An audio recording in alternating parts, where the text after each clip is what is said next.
Hey, you! You're listening to the podcast network of Gamefully Unemployed because you're an untouchable success.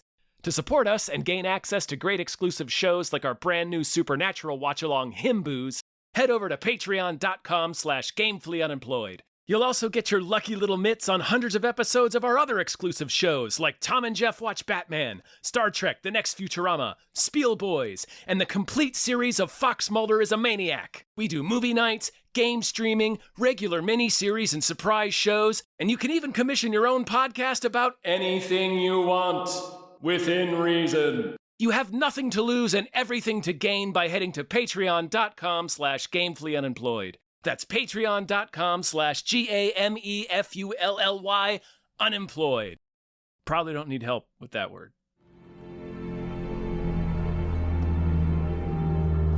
If you had to choose a slow searing ride on Satan's carousel or watching helplessly by as your best friend got it on with your lover, what choice would you make? I'm Todd McFarlane, creator of Spawn. Yeah, that's cool. His chains snap like whips. Yeah, they do. And then they also make the loose change noise. Where they go. Yeah, it's like. I don't know how to make. I don't know. It's a hard one to do with your mouth. Yeah. I don't think Michael Winslow can do that one. No, I don't think so. I dare him to try. He would. He would come up with some fucking bullshit. Him. He would bluff his way through it. He's still with us, right? And, yes, he is. Yeah, as far as I know. Okay. As of the time of this recording, yeah. Yeah. That makes me happy. Yeah. To know he's still out there. Yeah, as long as that very specific TaskRabbit task of mine keeps being rejected, he's still alive.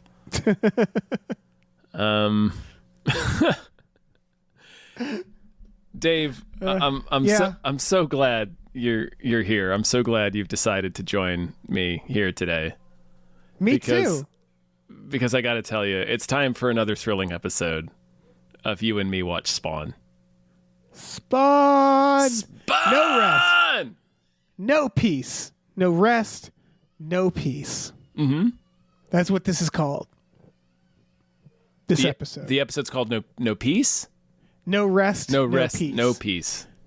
Which makes as much sense as any of the titles. They're sort of connected, I thought. Well, I should have written this title down. I don't know why I didn't. Anyway, this is episode 3. We're covering the animated series Spawn, Todd McFarlane's Spawn from 1997. It is currently available on HBO Max for the time being. Yep. If you want to follow along, and we're on episode 3. No rest, no peace. I like that you say for the time being. I do think HBO Max has seemingly cut the shit lately. With that, although all streaming is, I guess, that. Where, right. Like, until it randomly becomes something else. Until it randomly doesn't, yeah. Yeah. Oh, yeah, because... that's owned by Warner Brothers, so... Mm-hmm. Yeah, so if you're listening to this next year, it's on Netflix or Paramount Plus. I guess. Or it doesn't exist because it has black people in it. Right, yes. Yes, or it's been banned from the Trump streaming service. Right. From Freedom Stream. Oh, man. That just sounds like you're peeing on the freeway. Yeah. Yeah, it is. That is what I'm doing. Freedom Stream! You could call a lot of what's happening to Al Simmons Freedom Stream. Yeah, you're right. He's really getting pissed on by freedom. You know who's also getting pissed on is Todd McFarlane on himself. By us, also. I just wanted to, sorry. Just pissing in the wind. This intro. I'm Todd McFarlane. Oh, jeez. Oh, jeez. We got to take it again. I got pissed all over myself. I pissed myself. Oh, jeez. I got pissed on myself. It's all over my spooky basement, guys. We got to start again. I can't be spooky with piss on my spooky basement. Oh, by the way, I just noticed in his basement that there's fake windows showing a fake city. Yes. And I was like, that's so sad. It's rad. He's like, I'm in the city. And I'm like, no, you're not. It's his theater basement.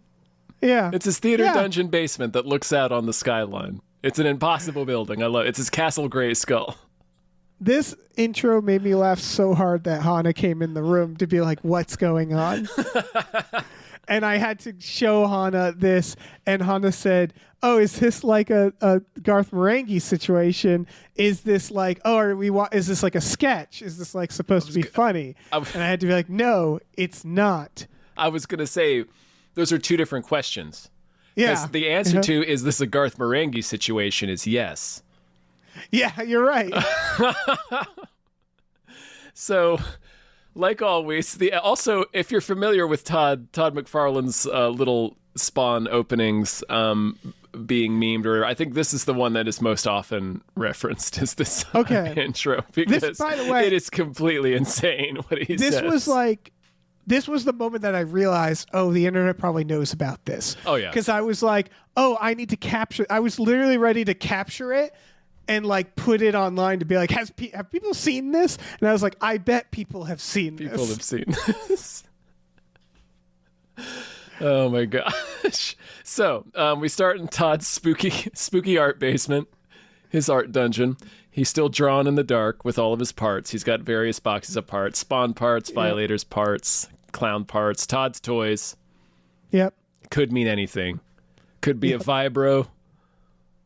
Could be a vibrator. Could be fucking Muckman. Yeah. Maybe, hopefully the last episode he opens these boxes. And he'll be like, it was just rolled up newspaper the whole time. Yeah. It's just There's packing nothing peanuts. in here. It was all pornography. It's just a bunch of loose stamps. Yeah. I collect stamps. I'd be like, I believe you. I believe that you collect stamps, Todd. Yeah. All right, so he turns around in his chair. He's drawn a little sketches for us. Then he turns around in his chair, and this he fucking says to us. This is what he fucking says to us, Dave. He says, "If you had to choose a slow searing ride on Satan's carousel or watching helplessly by as your best friend got it on with your lover, what choice would you make? I'm Todd McFarlane, creator of Spawn." That's what he fucking says to us. That's what he says, and I couldn't stop laughing. It was like, so I keep imagining this as you're walking into his house, and he's turning to you, right. and he's saying hello, hello, and this is how he says hello. Right. It's like a Mr. Rogers type thing. Yeah, but like, Todd, are you okay? What are you talking about? What the fuck are you talking about? Satan's carousel, watching your best friend. So you have to choose between a slow searing ride on Satan's carousel, which is a concept. I don't know what that means. I don't know what a slow searing ride on Satan's carousel is. It like, sounds like burning to death on an amusement device. Right. Or watching as your best friend plowed your lover. And I was like, Todd, how are you doing? I wish he said plowed. He's not quite. See, Todd got it on. Yes. Todd he's such a butters. He wants to be so dark, but there is a firm ceiling, or I guess floor, on his darkness. He is only but so dark. And he's such a little square, he can't even say porking or plowing. He's got to say got it on with your lover. There needs to be like a documentary about these intros and how they happened. Because it really is like, I'm so curious of like whose idea was these intros. I assume it was his. I was about to say, I will give you one guess. Right, because you can't imagine a producer going like, "Oh, we have to. We've got to get you on." This guy with zero presence and no charisma. It's wild. He's a fucking black hole. Just like a on ghost. Screen. They might as well have filmed the bed sheet. Yeah. Yeah. Right. He's like a child's ghost. He's frozen in time. He's a lost boy. It's so weird. He's so off-putting in the way and how meek and the things he's trying to say, where you're like, what the fuck are you saying? He's like the shyest kid in poetry class. Yeah. Where you're like, what? He's the shyest kid at the blood orgy.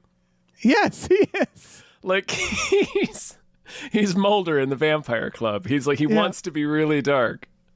But he's so by the square. Way, the quote continues with a crude scenario I just painted. Possibly. But hell isn't subtle, folks. And here's where you should say Possibly. it, neither am I. Yes. I still like the comparison of would you rather watch your best friend plow your lover or get it on with your lover He is too square to say plow, Dave. or ride Satan's carousel? I'm just like, okay, I don't know. I don't know based on that description. I mean, they're... I think the idea he's getting at is one is physical torture, the other one is mental torture. I think that is it. But it should have been like, would you rather have your eyes pecked out than your eyes witness this? Right, because Todd is a clumsy doofus. Like, Right. his poetry only goes so far. Right. Exactly. Like it's I have the rest of it. yeah, go for it. So he says, Kutsner painted possibly, but hell isn't subtle, folks. And it's a situation like this that's hell's little way of showing Spawn that hell isn't just a place, it's a state of mind. What? What, Todd? What? I think what he's trying to say, and this doesn't relate to the episode, is the idea that hell, not really. right? Like he's trying to say this very tired. I don't want to call it edgy, but like something that everybody has thought about, which is like, what if hell isn't physical torture? What if it's mental torture? Right. That's all he's saying. Yeah. It's like Johnny the Homicidal Maniac, their depiction of hell was like people like looped in their worst moments or like people like stuck in their own neuroses, where it's like, yeah, we've explored this idea in many things by many different edgelords have all kind of been like, yeah, what if hell isn't like a Tool music video? What if it's something more complex than that, I guess. It's just that like he's so inarticulate that he somehow manages to fuck that up. He's a blunt instrument. Like look at Spawn. Like Spawn is this rad dude with hell powers and chains and a sentient cape who can teleport and all this stuff, but also he's drenched in machine guns. Yeah. Is that what he does, by the way? Yes. I know we'll get into it. He teleports? Because they say you teleported? Yeah, that's his basically... that's kind of like his, I guess, hell suit or hell energy, like saving itself. He doesn't really understand what's happening. He gets shot. Yeah. He gets shot. Dare I say he respawns? That's what I wrote. I was like, isn't that respawning? Sure is. Anyway. Nicely done. Yeah. Todd McFarlane's probably going to sue you for that. I thought that's what they were showing. They call it teleportation, but I was like, oh, when he dies, he respawns, like back in the alleyway, is how I Apparently, he can also teleport. Okay. He has a lot of powers. Yeah. Yeah. It's like as it's any like he was character invented by a child. right, as any character invented by a 13-year-old boy would. Yeah. Just a whole array of just any power you can imagine, which is cool on one end when you just want to see like a rad dude with chains beat the shit out of people, which Spawn does. Yes. But also it gets it's a little boring too, because yes, without skipping around too much, there's a part where the narrator tries to convince us he can die, where there's like, but guns where, and I'm like, it's episode 3 of the Spawn animated series. Why are you trying to make me think he died? Yeah. It's just like, no, he can't die. Yeah, where's he gonna go? Right. They wrote themselves into a corner, I think, where they realized like, oh, there's no stakes. Spawn, there's no stakes to him in terms of his danger on his life. The basic idea is he's got like a tank, essentially. He has a finite tank on how many times he can use his abilities. And once that tank is dry, he's basically hell's mindless slave, I believe. Right. Once the tank is dry, he's done one way or the other. I don't remember exactly what happens, but so that's kind of like the stakes that are on him. So that's the excuse for him to use guns a lot. Yeah. When like the obvious question is, why the fuck does Spawn need guns? You're right.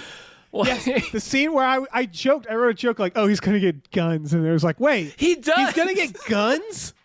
So if you have Cagliostro coming, like, he's going to go get what he's comfortable with. We'll get there. Okay. Okay, yeah. Let's take it. Because we start with William H. Macy getting beat up in the alleyway. Right, after, yeah, okay, so Todd finishes his dumb riddle, then he turns back to his table. We get the recap, then Todd lurches back to tell us to turn off the lights. Yeah, then we go to a cyborg beating the Christ out of William H. Macy, yeah. Yeah. And the numbers, which I've asked this before. What are the numbers? I'm not sure.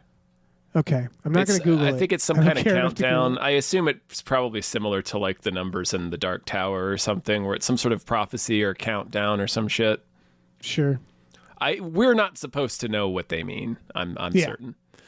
Okay, so the cyborg is beating the Christ out of this dude. He's like, who killed the greasy wise guys? And the bum tells him, it's this freak living in Rat City, big scary guy. He ripped him apart. Say this now. Cyborg does not talk the way I assumed he'd talk. He really doesn't.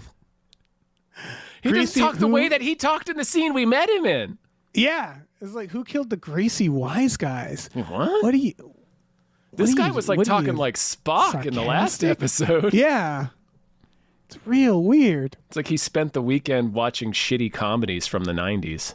And we know his name, by the way. I believe it's Overkill. Yeah. We learn it by the end. Right, which he doesn't really... Like, he only kills this one guy. And I'm like, well, that's not Overkill. He kills some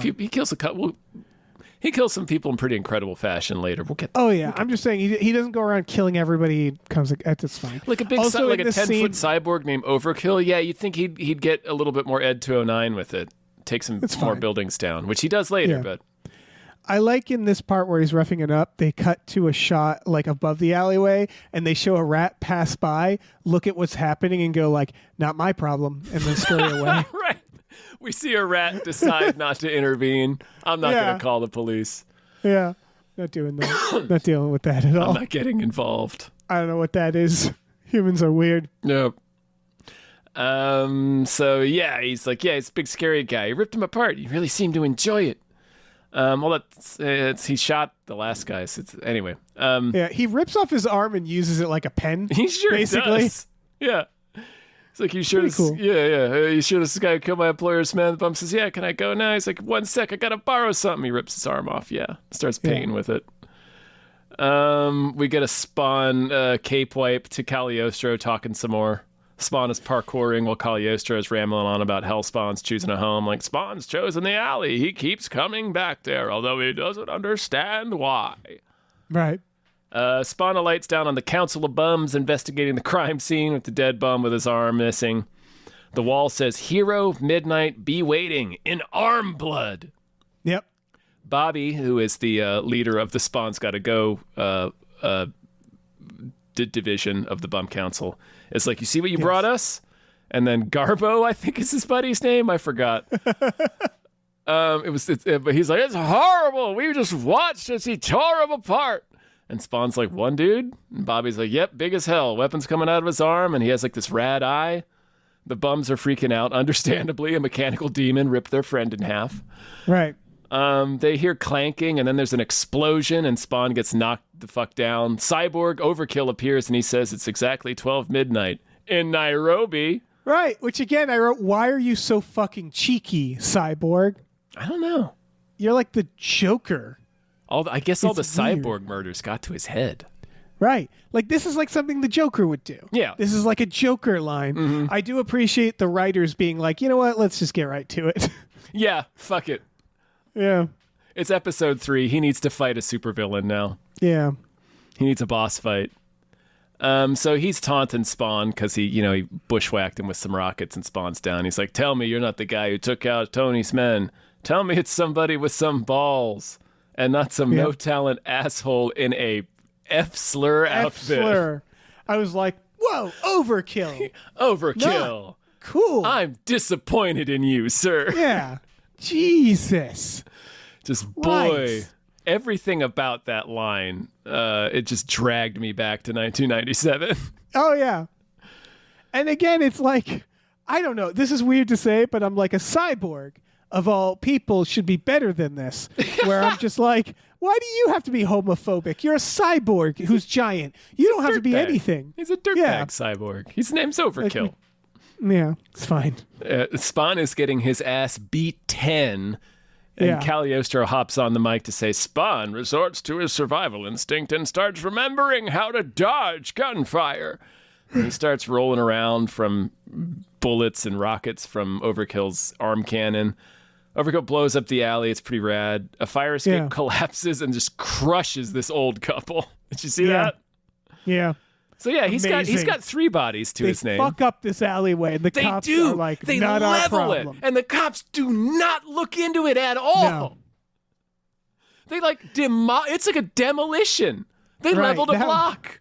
The anti-spawn bum is correct. Yeah, is Bobby what it comes is down to. right. Bobby. Yeah, after this, he's just gonna go. You fucking see? Yeah. He just blew up our alleyway. I know he has a rad cape. Yeah. It's rad. But he dropped a fire escape. It's really funny because Mary near and the end, Zeke. he's like, "Don't come to my alleyway," and it's like, "You don't have an alleyway, man. It's You don't have dust." an alleyway anymore, buddy. Yeah. It's bones and dust. He won. Tony won already. Spawn, he crushes the old couple, Mary and Zeke, I'm going to call him. Spawn gets pissed now and starts using some of his actual hell powers, his cape and his chain. He trips up Overkill. They fight. He stabs Overkill in his eye with a pipe. It's rad. Yeah. Overkill gets really mad. It's clear he's just never really, I guess all this is really going to his head. He's never really been in trouble in a fight before because he immediately just throws a tantrum and just mortars the entire alley. Just completely blows everything up. Cagliostro tells us Spawn isn't invincible and that all of this uses up energy until he runs out, and then he'll become like a mindless demon, I guess. Like we said, I don't remember what exactly happens, but it's bad. Right. They try to plug in some stakes here, and I was just like, I don't believe you. Sure. He's basically invincible. Yeah. Garbo and Bobby come out in the aftermath. Garbo pulls Spawn out of the rubble. Cagliostro keeps rambling just about how Spawns always seek their old ways first, as Spawn breaks into a military base to steal a bunch of guns and shit because he's fucking rad. Like, he uses his badass hell energy to break in. Like, he refuses to use his magic abilities. Like, he's using a flamethrower to steal a water gun. Yes, that is what he's doing. It's so fucking... Like, he melts the door to get in there with green hell power, and it's like, an Uzi. I'm like, bro, you don't need the Uzi. Need the gun. It's very funny because if this is like an arc they're trying to establish, they're not doing a good job at it. Because it would be funny, the idea of him like being like this kind of, it's like like Bruce Willis in The Sixth Sense, where it's like he doesn't fully know what he is or where he is, and he's just doing his old habits. Yeah. But they don't treat it that way because the spoilers is going to end with him winning. And he's just like, I need my guns. Right. I'm really good with my guns. Yeah. And the show is like, he got his guns, folks. And I'm like, yeah, like, I don't think I'm pretty sure he doesn't need those guns. Todd McFarlane's a blunt instrument. He can't hide his ass. Todd McFarlane grew up with all the Death Wish movies, too. Right. It's so fucking funny when the army shows up. It's like this hell spawn with all this impossible power. It's like if he can just get to his guns, then he can win. Right. Imagine being in the army and reporting this. Like, so this big demon man came, broke into our facility. What did he want? Guns? Guns? It's like, did he not go to a gun? Could he go to a gun store or like? I don't think he has any money. Yeah. But like, just this fucking glowing green mutant chain Hulk showed up. Took our guns. He seemed really sad. It's like a guy in a mech suit robbing a McDonald's. And you're just like, do you really need this money? All right, take the money, I guess. Sure. It's like $400. I think you could just sell the mech suit. Fine, just take it. It's all right. It's like a mech suit with a switchblade, like a normal human-sized switchblade. I don't think you need that. Anyway, so lights go on, and suddenly a voice like, this is a CIA ordnance facility. Come out with your hands up. We'll open fire. Spawn is stuck inside having flashbacks. So he just steps into the doorway and lets himself get shot 1,000 times. He's launched through a hell portal. Shout out to the army guy who says the word fire with such indifference. Yeah. It's not like fire, fire. Yeah, he just goes, fire. It's like, are you bored, man? Right. Some fucking asshole in a Conan suit. Sure. Shoot this guy. That is what it feels like, where he's just seeing some guy in a suit. And he's like, They don't even care about arresting him because this world is so bleak. He's just like, yeah, fire. Yeah, shoot that guy. Fucking shoot that immediately. But you're right, it's not even that. It's just like the most bored shoot that guy. So he goes through a teleporter back in the alley. Garbo's like, Al, you're back. Go ahead. This makes more sense. So he doesn't respawn literally. He does teleportation to the alleyway. And I guess my question is, he teleported the guns too? Yes, what he was carrying. Excuse me. What he was carrying on himself. All right, so he teleports to the alley with the guns. Yeah, when I thought it was like a death respawn, I was like, oh, and he has like the cheat that you keep your equipment upon respawn on. All right. Yeah, you don't lose all your gear. This isn't a Dark Souls game. Yeah. So Garbo's like, "Ow, it's you!" And Bobby's like, "You're back to bring more trouble? We don't have enough dead and wounded." Garbo's like, "Lay off! Can't you see he's low?" Like, I really want to know what Garbo's deal is. Like, he must have some real darkness in his background if he's clinging to Spawn. He really wants Spawn to speed up like someone specific, and he doesn't know how to ask him yet. Like, there's some grift he has Spawn in mind for. He's just like he's something. He's read a Spawn comic or something. He's the one dude here who's like clinging to this monster. He's so into Spawn. Who, true, hasn't intentionally hurt any of them, but isn't exactly safe to be around. Right. Seems to invite a lot of chaos. Bobby points out that Spawn is now dripping with guns. Spawn says they're for protection. Bobby says, well, who is going to protect us from you? He is making excellent points. As he's walking away, Cagliostro appears to stare at him. Bobby's like, what the hell are you looking at? Cagliostro's like, you're starting to sound like the outside. So even Cagliostro's like trying to dunk on Bobby. Yeah. Like, everybody's being like, guns are cool, dickhead. What are you, some fucking nerd? Bobby's like, I feel like I'm losing my mind. Am I losing my goddamn mind? Yeah. Mary and Zeke, the fire escape. Remember when we had to dive into trash cans like raccoons because a cyborg came to the alley? He needs to go. Yeah, he's got to go. Garbo follows Bobby. We get a shot of Spawn covered in guns and looking awesome. Yep. This cartoon clearly thinks Bobby is wrong, and Garbo obviously knows he's in a comic book or appears to have read a Spawn comic. I already said that. Thanks, notes. Cut to Cyborg getting his eye fixed in a back alley Ripper Doc, like you do. Just straight up a Ripper Doc from Cyberpunk. Yeah, with not the literal voice, but the voice of Jason Alexander. Right. I was like, is that Jason Alexander? Probably not. I didn't look it up. But I don't think so. Yeah, but probably not. This is 97. We're pretty deep into Seinfeld at this point. Yeah. It's not like he needs the extra scratch. I don't know if he's a Spawn fan, but... Yeah, maybe he's just a big Spawn fan, a big image head. Yeah. He really, really ponders every thought experiment that Todd McFarlane throws at us. Right. Man, gosh, that's a good one. Spawn explodes his way inside and says, knock, knock. We cut to Fat Tony walking through a parking garage to his limo. How was somebody on the phones all day? If Overkill doesn't call, I want him found and brought to me. What is this with shit? I hire people, they get killed and disappear. He's like, I should check my horoscope for the month. So Overkill, we were learning that we haven't heard from Overkill in some time. He opens his limo door, and oh, there's Overkill. The homophobic cyborg tumbles out, except he's all tin cans and bones. Yep. This is, okay, this angered me. Because I was like, are you fucking shitting me? You didn't show We didn't get to see the fight? Killing? Yeah. That's it's like so whack. I was waiting for 2 episodes. You gave us this for 2 episodes where I was like, oh, here we fucking go.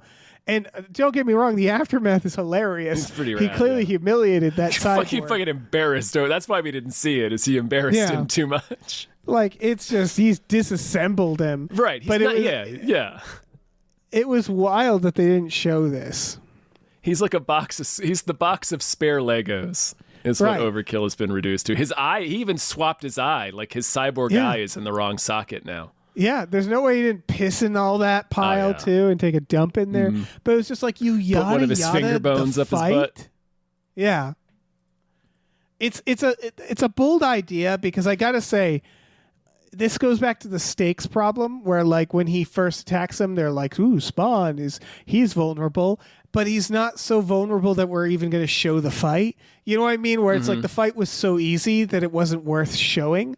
All he needed was guns. That made all the difference between Spawn getting his ass handed to him and beating this guy up so severely that the show didn't even bother to show us. Right. That was like, oh, you don't even care about that. It was so easy that it's not worth showing. Like, what? It's just a bunch of garbage in a guy's limo. Right. It's wild because it's like showing the first fight where Tony Stark gets his ass handed to him by Thanos and then not showing the second fight. Right. Where it's like, you've set this up. You said like, oh, look at him getting his ass kicked.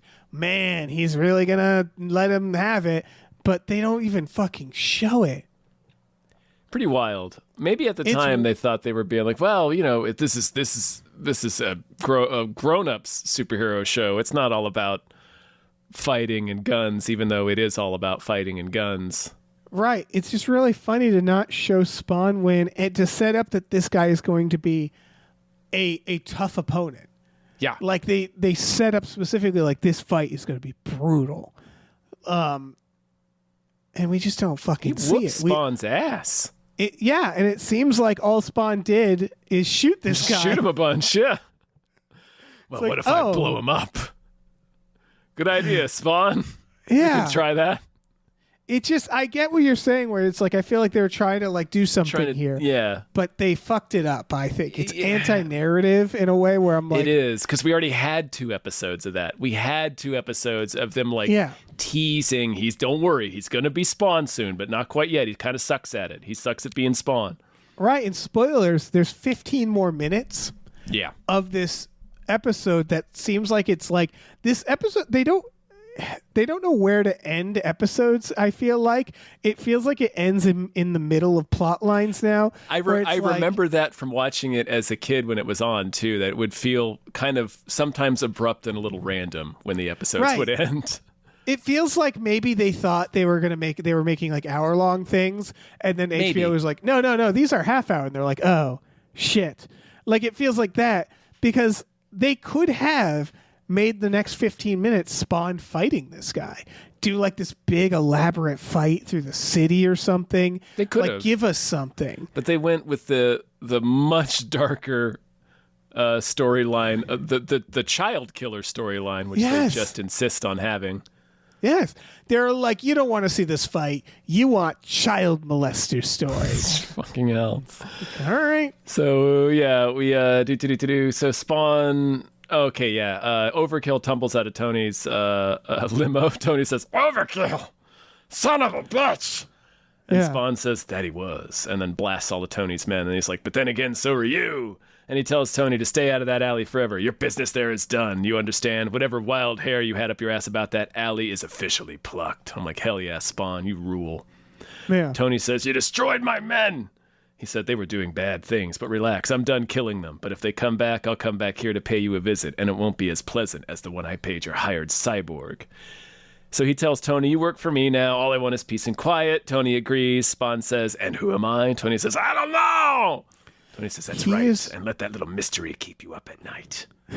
Spawn is being very reasonable here. He's cutting this guy a hell of a deal. And he's being kind of like smart in a self-serving, he's not really being much of a crime fighter there, but he's like, if I leave this fucking gangster in place and tell him, hey, don't mess with me, that will, Yeah, he doesn't have to deal with the next person. Right. But it's very funny because Tony, it's a great deal where he's like, listen, I just want you to stay out of this one alleyway I hang out at. Like, I'm like a hell demon. Just stay out of this alleyway. If I'm Tony, I'm like, you got it, man. Like, Tony shoots at him when he tries to walk away, and I'm like, don't. Yeah, why are you doing Tony, that? Just be very glad that this hell spawn wants something very doable. Did you see what he did to the cyborg? Yeah. he's not like I want your firstborn son or anything. Yeah, or like I that. want $1 He's million every week or anything like Right. that. He's just like, just I don't want you go to into stay this out of fucking this- alley. Like, yeah, this alleyway that doesn't have anything for it you. also got entirely leveled by overkill. Like it Yeah. doesn't exist anymore. I hope there were Easiest nobody thing in to those do. buildings. Right. Yeah. This is he's not fighting crime, but otherwise this is a great situation for both of them. Yeah. Win-win. So yeah, he Batmans out of there. Tony shoots after him, but Spawn's gone. Cut to the following morning. Spawn is construction site perching. It's kind of a lateral move from church perching. Cagliostro is rambling about how Spawn needs to face that all battles can't be won or some shit. He's spying on his wife's office. He says that Hellspawn need emotional refuge to soothe their physical pain, and I just thought it was funny because he says it like Hellspawns like uniquely need that, and I was like, I think everybody needs that, but whatever. Like he's like his terrarium instructions for your lizards. Yeah. Hell spawns need a respite from physical pain. Yeah. and it's like, He's spying on his wife's office. We see Wanda come in with her papers. She's polite. Her staff likes her. She sits down at her desk. She's a defense attorney. We weren't sure which type she was last episode. She is a defense attorney. She has to defend Kyle Watson, an accused child killer, because it came up in her pro bono rotation. As part of being a lawyer, you're required to take pro bono cases. In case you didn't know that, I just learned that within the last few years. Okay, so I always heard the pro boners, and like I've always heard it as like a thing where it's like, yeah, I do Right. pro bono. I didn't know you were required to do some. Yeah, it's one of those words that like you see in movies and stuff where I was just like, I know that means free work, but I never thought about it. Right, And it it's means like, for Is good. this like a fucking rotation they have to do? Yeah. Who is do you get an email? Is there a spreadsheet I think with it's all the part lawyers of- in the world on it? I think it's part of being part of the bar.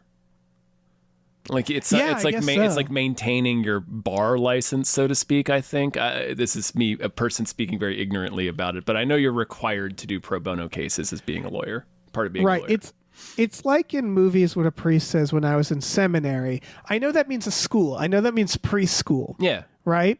But I don't know, like, do you get a degree? Do Yes. you need that for work? Yes. What are you, like, does it cost money? Yes. Are there a lot? But you know what I mean? Where it's similar, where it's like, I know broadly what pro bono is, but I can That's tell it. you about seminary. It's basically graduate school. okay. Does but- it cost money? Yes. That's a bummer, man. I don't know. Some people, some churches will pay to send some people. Anyway, that's the whole thing. It's fine. It's fine. Anyway, so one of her pro bono cases. I also think you get to pick your pro bono cases, but anyway, she's a defense attorney. Yeah. She's going to defend Kyle Watson, an accused child killer. It clearly bothers her. She's looking at a picture of her daughter, but she says, "Well, even accused child killers deserve a good defense." Her assistant says, "Not too good." So yeah, Wanda's clearly bothered by it, but her assistant's like, Vote "Well, it don't in, you just Wanda." love pro bono work?" Yeah, I can already see where this is going a mile away. Todd, you basement magician. Yeah. They could have made this easier by you start with her going, I don't think he did it. Right. I'm looking at the evidence. But it's like she has to like hate it at first, and it's just like, all right. Yeah, I get what they're doing. They're showing she's on the virtuous and being on the side of the law, and he's not Right. virtuous on the other, the yin and yang, Dave. Anyway, just a bunch of praise for Todd there. You basement magician, you underbed storyteller, you weaver of edgelord Charles Bronson dreams. They bring her to the creepiest room the prison The has. most evil prison on earth, Dave. Yeah. What is this prison? I'd be like, can we get a light, Yeah, please? This is a in Resident this room? Evil stage. Yeah, what is going on? She's meeting with Kyle Watson, the accused child killer, who is a different child killer from the ice cream man we met earlier. Yeah. I love but this applies to everything. Like the X-Files episode in prison is like this when they depict prisons as being dark like a haunted castle, and I'm like, prisons Orange are light. famously bright. Yes, they're famously very bright, sterile Because and bright. you want to see the prisoners. Yeah, you want to see everything. Yeah. And it's very funny when it's like dark and gloomy. Right, And it's like, dank no. and yeah. Everything looks like a fucking Louisiana cellar. It's like, no. Right. We're not Right. canning not- fruit down here. This is Yeah, it's not a dungeon. no. Well, It's a prison. Well, yeah, I know, but you know what I mean. Yeah. Where it's like it's yeah, it's fine. It's fine. So yeah, she's talking to Kyle Watson in the spookiest prison. He super didn't do it. Yeah, he's clearly mentally disabled. He's been arrested before for sexual deviancy, quote unquote, and he's being chemically castrated with medication, which is fucking nuts. So he super didn't do it. Wanda notes that the crimes of which he stands accused all involve sexual assaults, which even if she points out to herself, as she's sort of piecing this together as she's reading his file, which weird, you think she would have read it before she got there. It's true. She sort of interrogates him. It's a weird scene. She kind of interrogates him in the scene, and it's like she would have done all this beforehand. It's like if we were watching the episode while recording this podcast. Exactly, yeah. Yeah.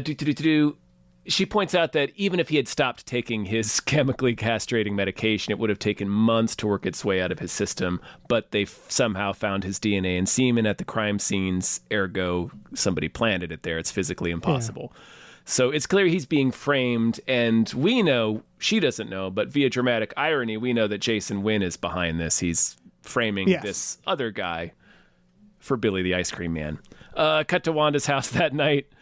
Her husband is watching her on the news on a report about reopening Kyle Watson's case, which is confusing. She was just assigned as his defense attorney. Anyway. This weirded me out because it's also like, okay, we have I guess part of this goes later, but like, okay, we have this idea where like an innocent man's on trial. Yes. Okay, like the world's going to be against him for a while.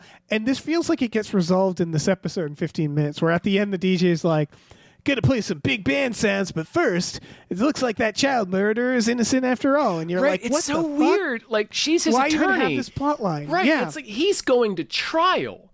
But then they go on the news like his case has just been reopened. I'm like, what do you mean his case is reopened? It's being tried. Right. And then they're like, well, it seems like his case has been thrown out because of the evidence. And anyway. And it's like, she's a great lawyer, apparently. And also, like, again, it's anti-story where you're like, all right, I want to see a cool trial, and like I assumed, this is going to be like a season or something. It's like, no, never mind. This is over. It's like, all right, fine. I don't know why it's here. You. Is it anti-story or is it a carefully thought out plan? Hi, I'm Todd Mcfarlane.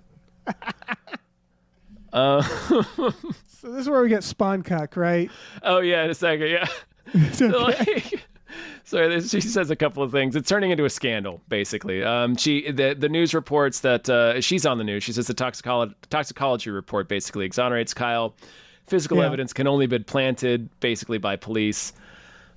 She's talking to her husband. She says somebody buried that report and planted evidence. I just hope I'm doing the right thing. Not sure what the conflict is there. Pretty clear she's doing the right thing. Anyway, her husband says, don't worry, if it gets too bad, we can always move. Meanwhile, Spawn is just right outside the window leering at them with a comically sad look on his face. Yes. I want the husband to be like, we can always move. Speaking of which, do you know that ghoul do you see outside? The ghost outside? Do you see that sad ghoul? The green-eyed Halloween ghost. This is so... It's just so funny. sad. Just the frowniest ghoul face. Yeah. He's like, my wife is going to fuck this other man. No. And she's like almost boobs out this whole time. Oh, yeah.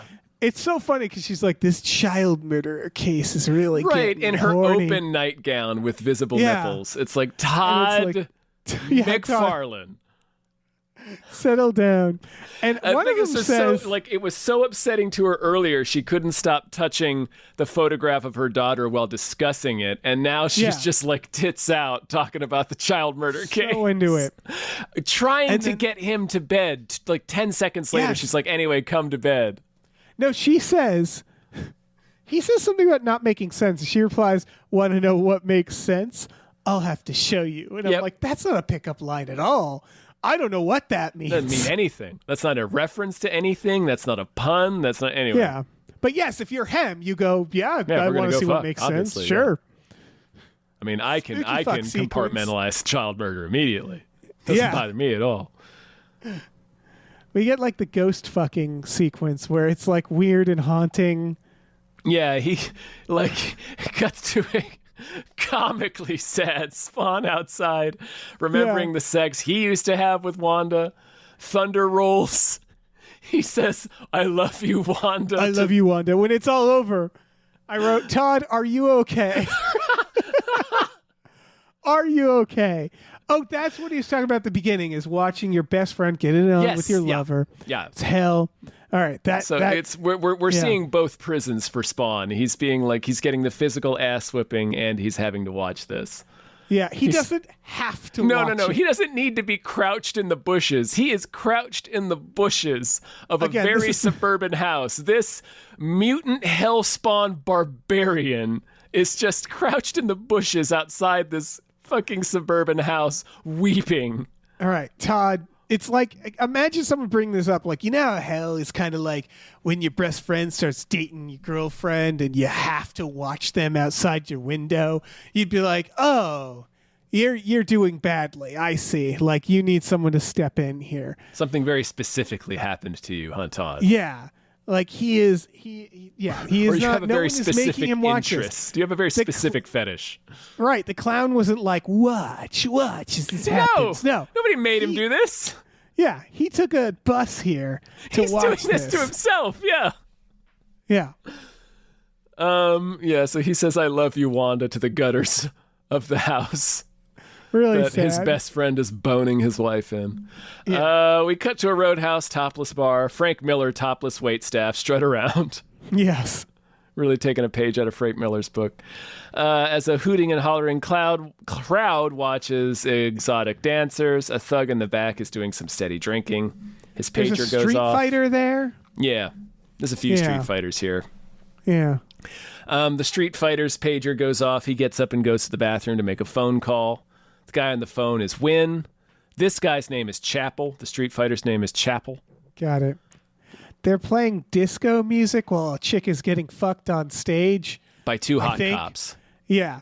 It really, like, the music is so, like, you can get, like, 9 Inch Nails type sound. It's like, I don't know it's what. real, like, peppy disco, like, waka chicka, waka chicka. It's waka every chicka. club. It's a roadhouse, strip club, fuck orgy, nightclub. Right, it's every club. It's every club smashed together because Todd Yeah. McFarlane is the ghost of a 13-year-old boy.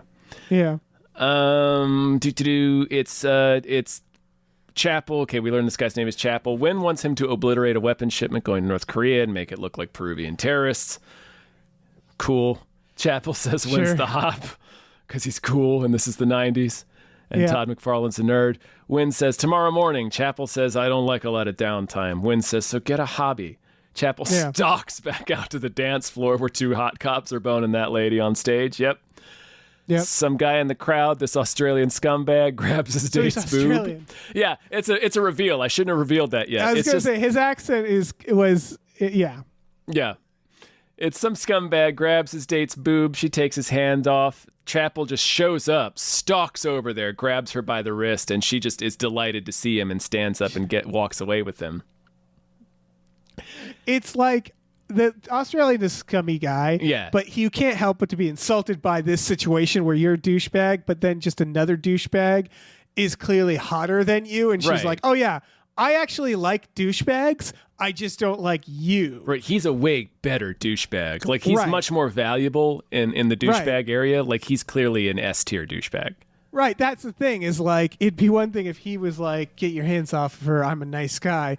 It's like, oh, no, that wasn't the problem. No. The problem was you look busted and he doesn't. So, Yeah, and you're doing unwelcome titty squeezing. We're going to get there, but like... yeah.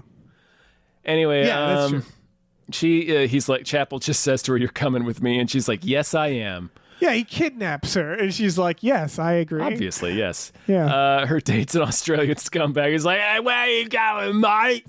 Yeah. Pulls out a big Crocodile Dundee knife. Oh, no, wait. He says, wait, hey, asshole, you got a problem? And Chapel cuts all of his fingers off and walks away. Yes. This is an Australian accent. You nailed it. It's an Australian I nailed accent by a voice actor who is not Australian, I assume. This was his first attempt. First and last attempt at an first Australian accent. To the point that at first I was like, I'm not sure what What the accent happened? is. Yeah. Did I just witness a haunting? A possession? Yeah. Yeah, for some reason, this woman still wants to go home with Chapel because, I mean, she's clearly also a maniac. She did come here with an Australian scumbag. I wrote, this whole town needs a therapist. Something is happening here, man. There's something in the water, something chemical, or yeah. The problem is they were all conceived by Todd McFarlane. That's true. Yeah, he's their Oz. Yeah. Cut to Chapel railing that lady. She's wearing a Bushman's hat. She is. And Chapel's having war trauma. Holy shit. Flashbacks. This is the most incredible scene I think we've encountered yet. Yes. He's rage fucking her. He's staring at the ceiling fan, and he has a flashback to Nam. He's having memories of being Al's friend while they were alive together in Nam. And then Full Metal Jacket. Or it's Apocalypse Now, Yes. the ceiling fan. Yes, it's Martin Sheen. Yes, they're doing what they're. He saw that scene and he was like, "That's pretty cool." But what if he was railing a What hot if he chick? was like That'd be railing cooler. a chick in a Bushman's hat? You know, in like a Crocodile Dundee hat. Sorry, he wouldn't say railing. He'd say, "Got it down, got it on." What if he was What if he getting was, it like, on with a hot chick? Getting it on with a lady in a Crocodile Dundee hat. You mean a Bushman's hat, Todd? Yeah, you know like the hat the Crocodile Dundee wears. About war and bodies. And his friend Al, and his betrayal of his friend Al, because he comes and screams, "Al, I'm sorry. Sorry. And she's like, "I'm sorry." I made a great decision tonight."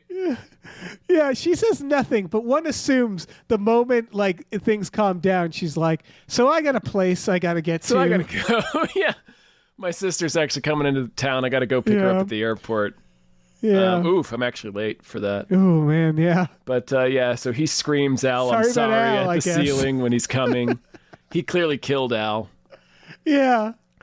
Or had some involvement in his betrayal in Al's death. Cut to Billy the ice cream man cleaning his child murder tools in his basement, listening to the radio, the big band station, because he's a freak. Yeah. The DJ, who is a cool, like a way too hip DJ to be on the Yes. big band station. The shocking part, because he's just like, "Hey, I'm coming at you, telling you about that child murderer." Yeah. Zip zow is a boo. Yeah. And he's just like, here's an update. Anyway, back to our all big band sounds. And I was like, "You're fucking what?" Yep. This dude comes in and he gives an OJ joke. He makes an OJ joke. He does. Dave, on the big band station. Yeah. What is happening? 33% of their music? demographic is Billy the ice cream murderer. Right. What? All right. When is the big band era? Gosh, that's 30s? like, yeah. Like when band leaders were big, 30s, 40s. So like 60 years ago. Yeah. Generously. Right. So what is that he's the equivalent today? That's like almost 100 years ago. no. I mean, Oh. like this would be like a 70s rock station today, which is depressing to Yeah. think about. Somebody listening to Creedence. Yeah. That puts into perspective. Down on a corner. Yeah. He's cleaning his child surgery tools. The DJ gives an update announcing that Kyle Watson has been released thanks to his attorney, Wanda Blake. Very specific news report. Yep. Wanda Blake, who found that the evidence against him may have been planted by police. Billy pauses. The DJ says, "Wonder if any of those cops ever worked for the LAPD." An OJ joke. Billy gets ready to go out in his ice cream truck to catch more children. Clown appears and recites some Shakespeare at him. "Golden girls and boys are a must when chimney sweepers come to dust," or some shit. He's laughing. He's enjoying himself. The reveal here is that Clown has been on Billy's shoulder the whole time as well. It's not a bad reveal, although you are like, well, duh, obviously hell would love this guy. The problem is we're in episode 3 and it's so packed with horse shit that it was like, okay, we needed to focus. A lot of maneuvering, yeah. Because like Billy, we've only seen twice. Correct. And I'm just like, make him more of a character before 3 that times. reveal. 3 times, yeah. But it's like he's been in the background. We haven't seen like cops investigating the murder. We haven't seen him like too much with him with the kids. And I'm not saying I want to see a lot of him with the kids, mind you. Right. But like we only seen him pick up one kid, and I'm just like this. It feels like the show feels like 20 subplots. And that's what the problem is, where it's like you've put too much in here and you're skipping over parts that I want to care about more. Yeah. And so like it's just there's too much shit. Too much shit that the reveal that the clown is on Billy's shoulder, I'm like you said, that's neat, but I don't care about this plot that much. Right. Yet. And it's not like you ever trusted Clown. It's still not a bad reveal. But it's not a bad reveal. It's like, yeah. Sorry, continue. I wish Spawn had been dealing with this plot line too, where it's like Spawn's off doing his own thing, and then there's like Trevor, or whatever his name is supposed to be, Jason Wynn. It's Trevor. doing Trevor like Goodchild. his crime, and then there's this and Wanda, and it's like, I think we've said this before. If it was an hour-long show, you could let these things breathe and do this stuff like it's The Wire, where it's like over here and over here. A 30-minute show, I'm like, you really just got to be like, here's a bad guy, let's stop the bad guy, or like, I don't know what, just keep it simpler.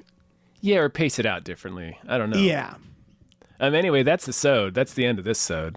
It is. Clown kind of snickering as Billy goes out to snatch some more kids. Yeah, we fucking did it, Dave. Woo. Unlike Kyle Watson, who didn't do it. He didn't do it. He's innocent of this specific crime. It seems like he may have been guilty of some others, but hey, you know what? That's for another episode. Yeah. Yeah. Fuck yeah, folks. Thanks for listening. Thank you so much. Yes. Can't wait to continue this long-running series that we always do. Yeah. God, we're in it. We've been in it for years. And if you're interested, we have another show called Tom and Jeff Watch Batman. We sure it's do. Like a spin-off of this that we just started doing. That's on our Patreon, patreon.com/gamefullyunemployed. You can get that show. You can get the entire series of Fox Mulder's a Maniac. It's true. You can get Himboos, our Supernatural podcast, the entire Brand series new of Supernatural Spielboys. podcast. Yeah. And yeah, Himboos. Sorry, I interrupted your plug. No worries. Spielboys, Star Trek Next Futurama. We do those with our Small Bean friends. Those are all in there for a little more. You can watch movies with us every Friday night as well, where we watch. We have, and we really need to watch the Spawn movie again. We should watch the Spawn movie again, and maybe some Spawn shows. I don't know. Yeah, I remember the Spawn movie is kind of boring. It is. Yeah, it's real mid '90s kind of sleaze. Yeah. In a way that's fun to... Anyway, we also have a store. Head over to gamefullyunemployed.com where you can find a link to our Teespring store, where we have all kinds of cool original artwork and designs by cool original artists like Michael Vincent Bramley, Starlene Hodge, Justin Brown, and others. So check that out. Please rate and review our podcasts wherever you're listening, and check out our other show, Badical, Badical, also wherever you're listening. I enjoy the Spawn movie. It's fun trash to me. It's fine. As a child, I thought it was awesome. I love Todd. I love his little ass. His square little ass. I love his dumb bullshit. I love him. He's so cheesy. It's the kind of thing where I don't want him to be self-aware, because if he is self-aware, then it's not fun. Oh, I don't believe he is. Yeah. No. This would be expertly crafted otherwise. He's not an untalented man, I think helps shield him from some of the blowback of it. But, for sure. For sure. Boy, he's just a little Garth Marenghi. It's so fun. Yeah. Delightful little guy. All right. Love you. I love you, Todd. Love you, Todd. Love you, Toddy. I'm Todd McFarlane.